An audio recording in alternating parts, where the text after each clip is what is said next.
Welcome to the Baxter Building. We make a point to do family dinner every week. Sunday at 7, on the dot, no matter what. We're all here.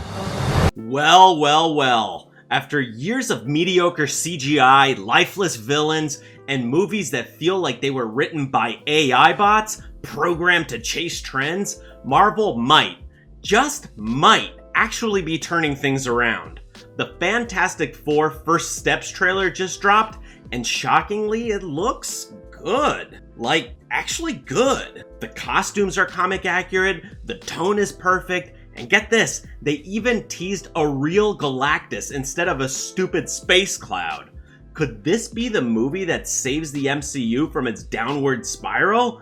Join me, dear viewer, as I dive back into the raging dumpster fire that is Disney's Marvel. Before we dive in, take a quick second to hit that subscribe button, and if you really want to make sure you never miss out, ring that notification bell too. It'll help us break through the YouTube algorithm and keep this channel growing strong. It's no secret that Marvel Studios has faced an undeniable slump in recent years, with movies struggling to capture the same magic that once defined the MCU. However, the trailer for Fantastic Four First Steps has reignited excitement, promising a fresh, bold new take on Marvel's first family. Unlike the previous Fantastic Four films, which were plagued by weak scripts, miscasting, or studio interference, this reboot appears to finally get it right. The trailer exudes confidence, showcasing a visionary approach that sets it apart from both past attempts and recent MCU disappointments. One of the most immediate takeaways I took from the trailer is its tone.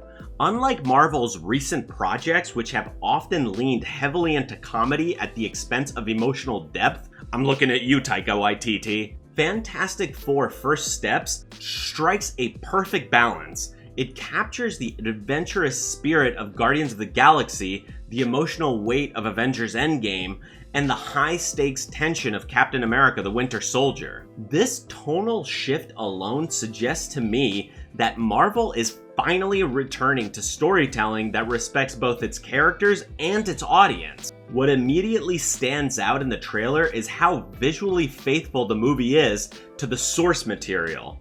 The team's costumes ditch the over-stylized, leather-clad looks of previous adaptations in favor of the iconic blue suits, complete with the classic Four emblem. Reed Richards' stretching abilities look fluid and natural. Sue Storm's force fields and invisibility are beautifully rendered, and Johnny Storm's flame effects are more vibrant and controlled than before. Meanwhile, the Thing's design is arguably the most comic accurate yet, leaning into a rocky, organic look rather than the rubbery CGI or awkward prosthetics of the Fox franchises. Beyond the characters, the world itself looks like it was ripped straight from the pages of Fantastic Four comics. The Baxter Building, complete with its sleek yet futuristic design, serves as the perfect base for Marvel's first family. The Negative Zone, teased in a blink and you'll miss it moment, hints at the film embracing the wild cosmic storytelling that defines the Fantastic Four. Unlike previous adaptations that played it too safe, this movie fully leans into the team's sci-fi roots. Perhaps the most jaw-dropping moment in the trailer is the final tease, a shadowy, ominous figure looming over the horizon, partially obscured by cosmic clouds.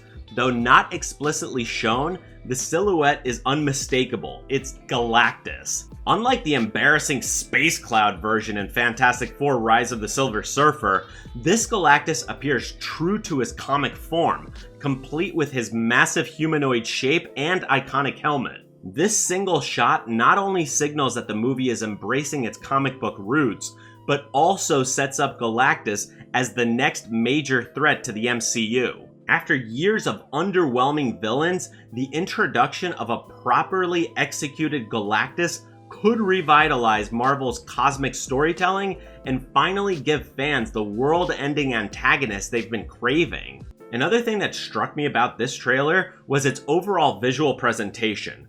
Unlike the overly CGI-heavy style that has drawn criticism in recent Marvel films, Fantastic Four First Steps embraces a grounded, yet stunningly futuristic 1960s aesthetic. The cinematography emphasizes practical effects, breathtaking cosmic landscapes, and a distinct color palette that sets it apart from past MCU entries. The lighting, the framing, and even the color grading feel meticulously crafted, making this one of the most visually impressive Marvel films in years. But I bet it'll still get ripped to shreds like the new Superman trailer has gotten. I guess you can't win over all these nerds. I also think that one of the biggest challenges for any Fantastic Four film is getting the dynamic between the team members right.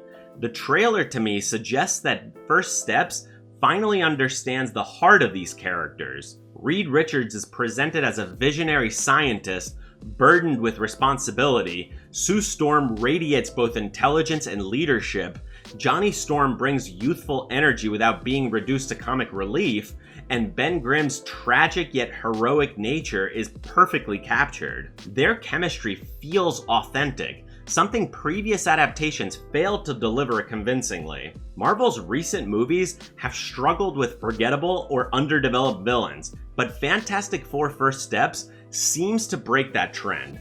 While the trailer keeps the primary antagonist shrouded in mystery, subtle hints suggest a deeply personal and complex conflict. Whether it's a fresh take on Doctor Doom or a lead-up to a battle with Galactus himself, the film appears to be investing in a villain that will leave a lasting impact. Honestly, I'm cautiously optimistic.